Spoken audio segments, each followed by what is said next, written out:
Hello viewers, আসসালামু আলাইকুম। Nilufa cooking and blog হাউসে আপনাদের সবাইকে অনেক অনেক স্বাগতম। চলে এসেছি নতুন আরও একটি রেসিপি নিয়ে। আমার আজকের পর্বে থাকবে সিক্রেট টিপস সহ ঝরঝরে পোলাওয়ের রেসিপি। তো দেখতেই পাচ্ছেন, আমি প্রথমে একটু আপনাদের সাথে শেয়ার করার চেষ্টা করেছি কেমন হয়েছে। তো চলুন চলে যাই মূল রেসিপিতে, কিভাবে করে এই ঝরঝরে পোলাওটি আমি তৈরি করেছি। আর পোলাওয়ের রং কিন্তু একদমই সাদা থাকবে। তো প্রথমে এখানে আমি পোলাও চাল নিয়েছি। চাউলটা আমি আগে থেকে ধুয়ে 20 মিনিটের মতো একটা স্ট্রেনারের মাঝে রেখে দিয়েছিলাম পানি ঝরানোর জন্য। তো পানিটা ঝরে গিয়েছে, দেখতেই পাচ্ছেন কতটা পানি বের হয়েছে। অবশ্যই কিন্তু চালটা ধুয়ে পানিটা ঝরিয়ে নিতে হবে। চুলায় একটা প্যান আমি আগে থেকে একটু গরম করে নিয়েছি, তার মধ্যে দিয়ে দিচ্ছি পর্যাপ্ত পরিমাণে তেল। তারপরে এখানে 2 টুকরো থেকে 3 টুকরো দারচিনি এবং 3টা দিয়ে দিচ্ছি সাদা এলাচ। তো একটু ফোড়ন দিয়ে নেব আমি, এটা দিয়ে একটু ভেজে নেব। 30 সেকেন্ডের মতো ভাজা হয়ে গেলে এখানে দিয়ে দিচ্ছি 4-5 টুকরো তেজপাতা। তেজপাতাটাকে আমি একটু টুকরো করে নিয়েছি, দেখতে ভালো লাগবে এর জন্য। তারপর এখানে দিয়ে দিচ্ছি ধুয়ে রাখা চাল।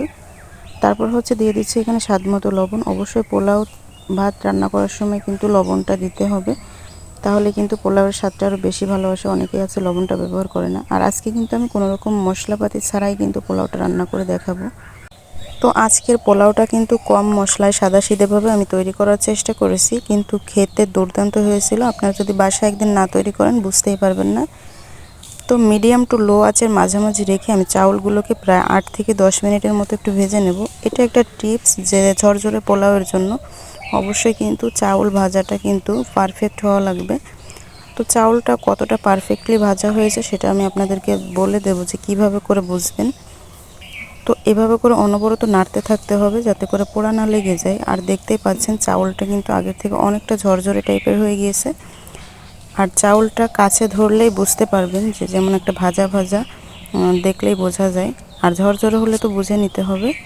এই পর্যায়ে এখানে আমি দিয়ে দিচ্ছি 250 মিলিগ্রাম দুধ। অবশ্যই কিন্তু এখানে দুধ অথবা টক দই যে কোনো একটা কিছু ব্যবহার করার চেষ্টা করবেন। তবে আমার হাতের কাছে দুধ ছিল, আমি দুধটাই ব্যবহার করেছি। তারপর এখানে দিয়ে দিচ্ছি 5-6টার মতো কাঁচা লঙ্কা আর পরিমাণ মতো দিয়ে দিচ্ছি পানি। এইখানে আমি 1 কেজি চাউল নিয়েছিলাম, তো এর জন্য প্রায় আমি 2 কেজির থেকে একটু কম পানি দিয়ে নিয়েছিলাম, যেহেতু পুরাতন চাউল। আর এই পানির মাপটা আসলে চাউলের উপর নির্ভর করে। তো নাড়াচাড়া করে আমি হাই হিটে রেখে 5 মিনিট রান্না করে নিচ্ছি। তো দেখতে পাচ্ছেন 5 মিনিটের মধ্যে কিন্তু চাউল অনেকটাই কিন্তু ফুটে গিয়েছিল। আর যেহেতু আগে থেকে ভেজে নিয়েছি, তো একটু নাড়াচাড়া করে দিতে হবে। আর পোলাওটা কিন্তু রান্না করতে অনেক বেশি সময় লাগে না। আর আমার প্রত্যেকটা টিপস যদি ফলো করেন তাহলে কিন্তু আপনারা ওইভাবে রান্না করতে পারবেন। আরও 5 মিনিট আমি জাল করে নিয়েছি। আর দেখতে পাচ্ছেন পোলাওটা কিন্তু প্রায় 80%-এর মতো হয়ে গিয়েছে।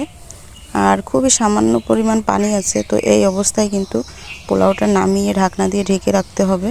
তো তারপর আমি চুলাটা বন্ধ করি নাই। বন্ধ করার আগে বেরেস্তা আগে থেকে ভেজে রেখে দিয়েছিলাম, বেরেস্তাগুলোকে দিয়ে দিচ্ছি পোলাওয়ের উপরে। তারপর দিয়ে দিচ্ছি উপর থেকে কিছুটা কিশমিশ, আপনারা চাইলে বাদামটাও ব্যবহার করতে পারেন। তো চুলাটা বন্ধ করে ঢাকনা দিয়ে ঢেকে আমি রেখে দেব। তো ফিরে আসছি আমি প্রায় আধা ঘন্টা পর। তো এই যে চলে এসেছি আধা ঘন্টা পর, আপনাদের সাথে শেয়ার করব যে যতটা পানি ছিল এতটা পানি কিন্তু একদম দমে থেকে খুব ভালোভাবে চালটাও ফুটে গিয়েছে এবং ঝরঝরেও হয়ে গিয়েছে। তো যারা নতুন রাঁধুনি আছে এরা কিন্তু পোলাওটা পারফেক্টভাবে রান্না করতে পারে না, বা সাদা হয় না, ধবধবে সাদা পোলাওটা রান্না করতে পারে না অনেকে। তো এর জন্য কিন্তু আমি কয়েকটা টিপস বলে দিয়েছি। অবশ্যই কিন্তু দুধটা ব্যবহার করতে হবে, তাহলে কিন্তু পোলাওয়ের রঙটা অনেক বেশি সাদা আসে। তো যে দেখতেই পাচ্ছেন আমি একটা সার্ভিং প্লেটে নিয়েছি আপনাদের দেখানোর জন্য। আর কতটা ঝরঝরে হয়েছে এটা আপনারা ভিডিও দেখে নিশ্চয়ই বুঝতে পেরেছেন। তো আজকের রেসিপিটি আপনাদের কাছে কেমন লেগেছে অবশ্যই কিন্তু কমেন্টের মাধ্যমে জানিয়ে দিবেন।